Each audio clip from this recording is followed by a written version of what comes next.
actually was not going to debate, but the last debate was actually offensive. And, you know, I'm really sick of this stuff, you know? And it takes a lot to even mentally prepare to participate in this type of situation. You know, I woke up this morning early just to attempt to spiritually prepare myself. And so I hear about guilt and feeling a certain type of way, but you can only imagine how I feel just reading the bill. We can talk about subjectivity, we can talk about objectivity, but when it's all said and done, and I'm going to say this as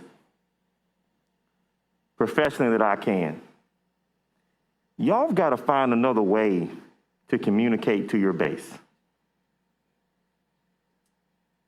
You got to find another way to communicate. Representative Alexander, if you can keep it to your comments to the bill and not direct it to the motivations of the members that are on this committee in either party, please. Thank you. Yes, Madam Chair, but I think the motivations is the reason why we're having the bill. I understand that that may be your belief and why you think it's motivations, but we are not speaking about motivations. We are speaking about the content of the bill, and we have done a very good job of staying on the content of the bill during the conversation today. So I would appreciate you trying to stay in that space as well. Thank you. Thank you, Madam Chair. And I did that for a reason, to show you exactly what's going to happen in our school system. So let's try this out, for example.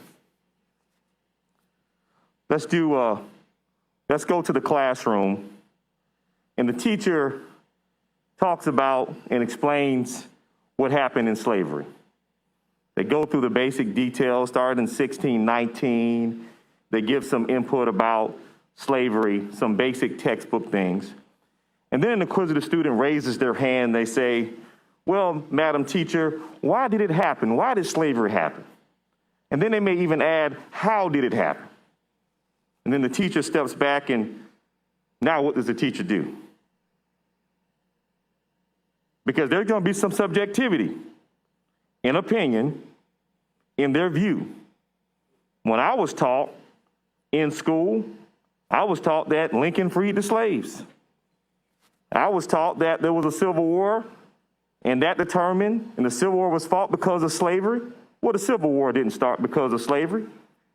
And do you know why I know that? Because I was taught how to critically think. I remember taking a religion class in college. You're talking about a young man that was baptized at an early age. Dad's chairman of the deacon board. Mother is the chairman of the Women's Congress for the Primitive Baptist Church. Go to church on Monday, go to church on Wednesday, go to church on Friday. Boy Scouts in the church, all day church.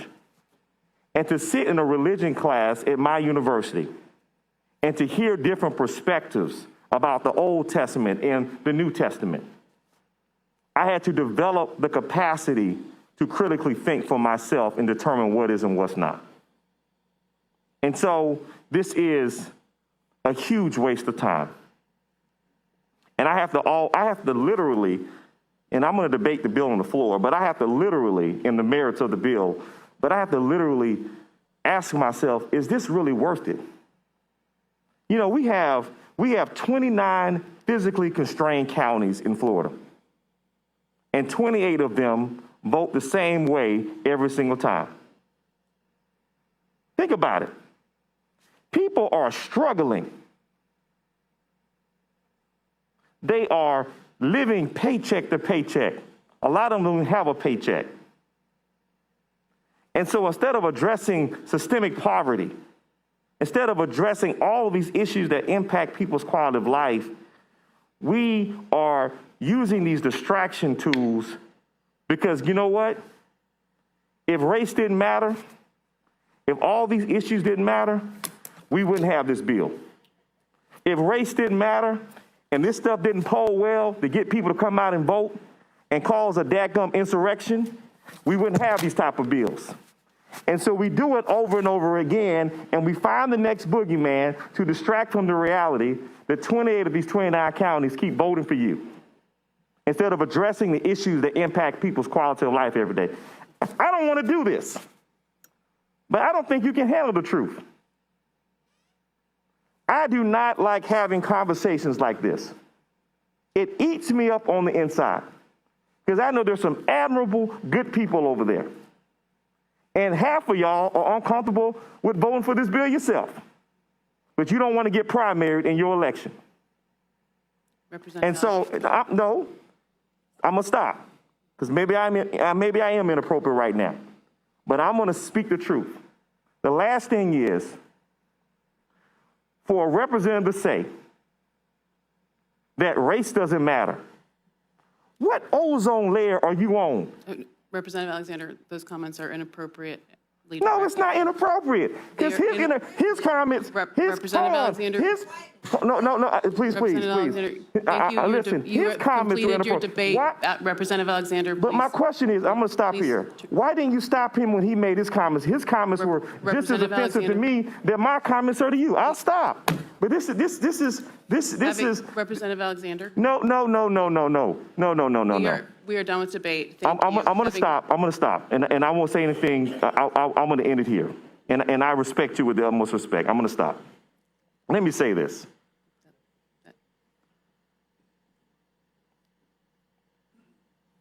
We are better than this. I love America with all my heart and soul. And in spite of everything that has happened in America, I'm here because I love this country. I went to the Florida American Legion Boys State Program. And the mission of that program is for God and country. And every time I stand up and I say the Pledge of Allegiance, I do it with pride and I do it with dignity. Every time I sing the Star-Spangled Banner, I do it because I love our country. When I became a student senator at Florida A&M University, the first bill that I introduced as a student senator was to make sure that the American flag was posted in the student senate chamber and that we recited the Pledge of Allegiance.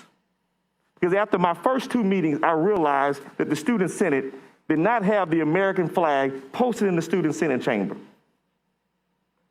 And we did not do the Pledge of Allegiance.